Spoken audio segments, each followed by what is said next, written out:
Hey guys, Jake from the Australian Reptile Park here with an important message.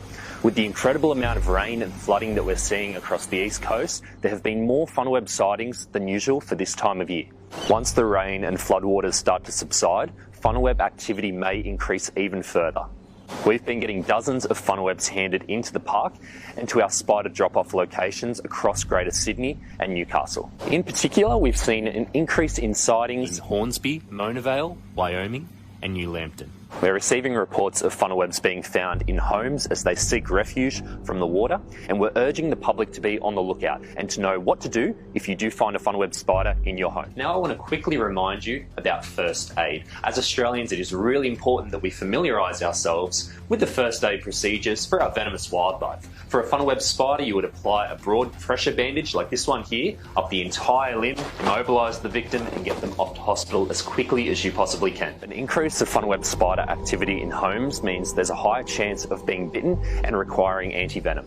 Here at the Australian Reptile Park, we're the only place in the world that milks FunnelWeb spiders for their venom, and we rely solely on public donations in order to get those spiders. So if you do find one, bring it in and you could be helping save Aussie lives. Today I'm going to be walking you through how to safely capture a Sydney FunnelWeb spider like I have sitting in front of me here. Now, in order to actually catch the spider, what you will need is a large jar like this one here. Now today we've got this female Sydney FunnelWeb spider reared up in front of me.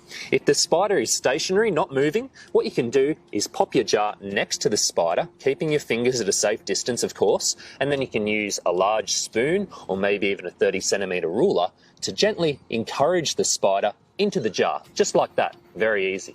Now, if your FunnelWeb spider is moving, it's a bit of a different story. What you want to do is take your jar and very simply pop it in front of the spider, like that, and it will walk straight into it. Now that you've safely captured your FunnelWeb spider and it's contained in the jar, what you want to do is take a little bit of damp soil from the garden, or perhaps even a damp ball of cotton wool, and pop it in the jar with the spider.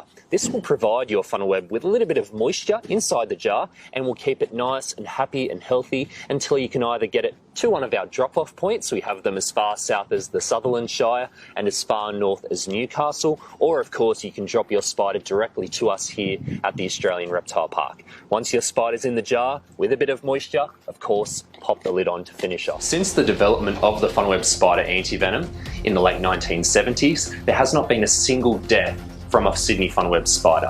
It's incredibly important work we do here at the Reptile Park, but in order to continue this life-saving work year after year, we need these FunnelWebs, we need them to be donated to us. Now I want to quickly remind you about first aid. As Australians, it is really important that we familiarise ourselves with the first aid procedures for our venomous wildlife. For a FunnelWeb spider, you would apply a broad pressure bandage like this one here up the entire limb, immobilise the victim and get them off to hospital as quickly as you possibly can. That's it from me today, guys. Remember to keep catching those FunnelWeb spiders. We have drop-off points right throughout the Sydney region. You can find them on our website. We need them. We need you to be catching them. Thank you very much, and we will see you next time at the Australian Reptile Park.